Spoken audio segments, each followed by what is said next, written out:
Hey there, Sundial traders and investors. It's Rod with Power Group. Welcome back on the Pursuit of Wealth. Hope you're well today. Today is Monday. It's July 11th. Hope you had a great weekend as well. In this short video, going to dedicate this video to Sundial. We have a reverse split looming as soon as this month. Potentially, we have the July 21st meeting coming up where we could potentially see a vote of a reverse split from all the way from 10 to 1 to a 25 to 1. So we're going to be keeping a close eye on that. We know that they were given an extension with the NASDAQ, but we'll jump into all that and more. We'll do some technical analysis as well. Before we get to it though, make sure to smash like, help support me in the channel. If you're new, you can subscribe and tick the bell to be notified on any future videos. Taking a look at this Yahoo Finance article, so this isn't new information, but Sundial was granted a 180-day extension to regain compliance with the NASDAQ and the minimum bid rule, and they were originally supposed to regain compliance. They were notified on August 9th, and they had until February 7th, they were given an extension of 180 days, and that was extended out to August 8th. So essentially, they need to trade and get above $1 US per share for a minimum of 10 consecutive trading days before August 8th, and it's not looking like that's going to be the case. And then not too long ago, on July 7th, they said notice of annual and special meeting on July 21st. And if we take a look, that would be a week from this Thursday. And it goes on to say that they're going to be holding it at 1 p.m. MDT, so that's Mountain Time, and 3 p.m. Eastern Time.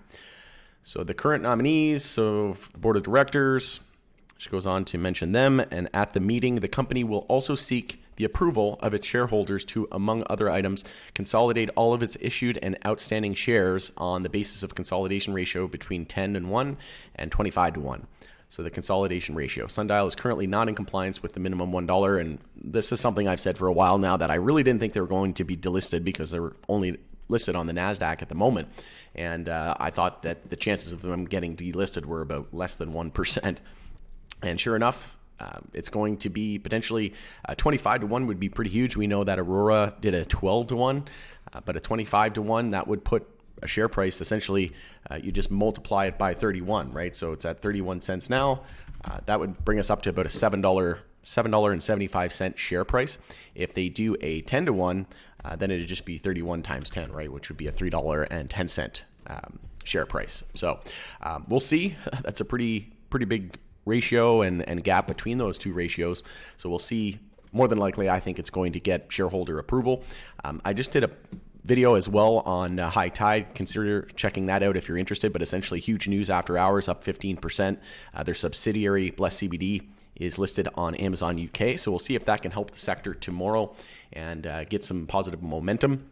We know that the S&P 500 is still struggling as well. Can't even confirm a daily uptrend, let alone the weekly and the monthly. We're still in downtrends on all those macro level timeframes. So we definitely have some headwinds versus the tailwinds that we would like to see in the sector. And we also have weekly bear flags everywhere. There's a weekly bear flag on High Tide, which I mentioned in that video.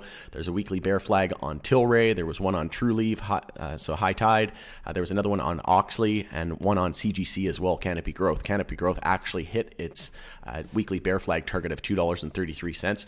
So it's entirely possible that we don't see weekly bear flags, but we do have a weekly bear flag target on Sundial. If you take the high to the low and then copy that measured move and move it out here to the 0.382 fib, you can see here we're targeting about a 21 to 20 cent share price here if that weekly bear flag does confirm. We did confirm it. So once we lost the low here, it was the high, the low, we had a lower high. Anything under the 0.32 fib there at 54.8 cents was a potential for a weekly bear flag. And we needed to hold key support there at 34 cents. After we lost 34 cents here on the week of June 6th, that confirmed the weekly bear flag. We got it as low as 29 cents. So it's entirely possible that we see a drop down to around that 21 cent area. If we have this reverse split looming, generally that's perceived as bearish, and we usually see some selling pressure leading up into that. We also have earnings coming up here on the third week of August, so that'll be some turbulence to watch out for. Usually a gamble. We know that Sundial's sitting on a stockpile of cash, and that they're also making a stalking horse bid for Zenabis's assets. We know that they went through, they filed for creditor protection, and a stalking horse bid just means that they're bidding on it, on those assets before the assets go to auction, and it's just to maximize that value. And we know that if they did end up obtaining those assets from Zenabis, that's going to be they're into the EU market. And we know that Malta is a facility that's EU GMP certified, so that would give them access to the Germany market as well. And we know that Germany is coming online soon for recreational. So that's going to be huge, nice move in my opinion in terms of Sundial. We haven't seen confirmation of those assets being acquired yet, but that'll be something to keep an eye out for.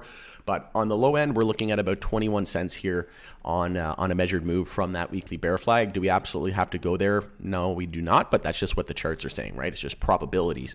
We also have a bit of an inverse head and shoulders here with the right shoulder, the head, the left shoulder, the head, and the right shoulder. If we take the measured move from the low to the high here and we extrapolate that out, that matches up with the 0.32 fib as well.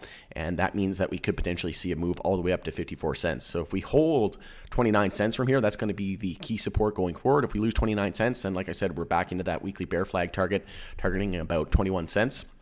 And then if we break above the high of last week, which is at 36 cents, then we're going to start the weekly bounce, and then we'll have resistance there at 39 cents as well. But if we can get over 39 cents, that's going to confirm the inverse head and shoulders, and then we'll be targeting that 54 cent area, which was also the 0.32 fib. So we'll be watching very closely on those key supports. So like I said, key support at 29 cents and key resistance at 39 cents. Taking a look at the 10-week moving average, we still are below the 10-week moving average. We did have a bull cross of the stochastic showing a bit of hope here, but we are seeing that cross bearish again, and leading into this special meeting into next week on the 21st, we could see a bit more selling pressure. We are potentially set up for a bull cross here on the MACD as well. So it's not all doom and gloom. We are getting close to the 10-week moving average there at 36 cents. We also have the 50-day moving average at 38 cents. So I think 39 cents is going to be very hard to get above, but that's going to be the key level. Lines up well with the 50-day moving average and also the 10-week moving average. If we take a look at the weekly moving averages, the 50 and the 100, we did have a bear cross on those moving averages, and we have nothing nearby until about 57 cents. So again, if we can get over that 39 cent area, I think we're pretty much in the clear until about 54 to that mid 55 cent area. That also targets that 0.382 fib. So like I said, we could see more downside, and the fact that more names are confirming weekly bear flags and we have multiple bear flags across the sector increases the odds that we could see this target play out. And like I said, generally leading into a reverse split, we could see more selling pressure. Let me know in the comments below if you agree with me, disagree with me. Going to end it there though. It's Rod with Pow Group. Thanks again for joining us on the Pursuit of Wealth. If you could smash the like on your way out, help support me in the channel. It doesn't cost you anything. Tick the bell, you'll be notified on any future updates. Thanks again for joining us on the Pursuit of Wealth, and we'll see you in the next video.